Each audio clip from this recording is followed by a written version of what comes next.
Praise the lord. ఈరోజు మనం మాట్లాడుకోబోయేటువంటి విషయం విశ్వాసంలో మనం ఏ స్థితిలో ఉన్నాము. ఒక రాత్రి యేసయ్య శిష్యులను ఓడలోనికి పంపాడు. వారు సముద్రం మధ్యలో ఉండగా గాలులు బలంగా వీచాయి. అలలు ఎగిసిపడుతున్నాయి. వారి మనసుల్లో భయం చుట్టేసింది. ఆ సమయంలో యేసయ్య సముద్రంపై నడుచుకుంటూ వారి వైపు వచ్చారు. శిష్యులు ఆయన చూసి భయపడి దెయ్యమని కేకలు వేశారు.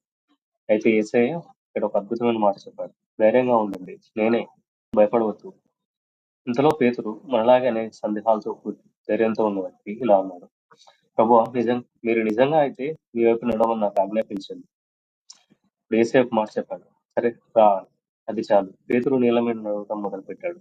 అయితే గాలి ఎంత బలంగా వీస్తుందో చూసి భయపడి భయపడ్డాడు. అందులో సందేహం ప్రవేశించింది. ఏ- తన కళ్ళని యేసయ్య మీద నుంచి తొలగించి పరిస్థితుల్ని చుట్టుపక్కల ఉన్నటువంటి వాటిని చూసి వెంటనే మునిగిపోవడం మొదలుపెట్టాడు.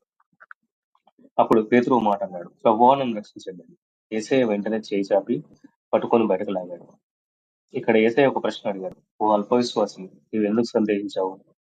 ప్రియమైనవాడా, నీవు కూడా జీవితంలో అలల మధ్య ఈ నావలాగా ఒంటరిగా ఉండి ఉండవచ్చు. ఎన్నో సమస్యలు, అనుమానాలు, భయాలు నేను చుట్టుండవచ్చు. అయితే తెలుసా, యేసయ్య సముద్రంపై నడవగలిగాడు. మన జీవిత సమస్యలపై కూడా ఆయనకు అధికారం ఉంది.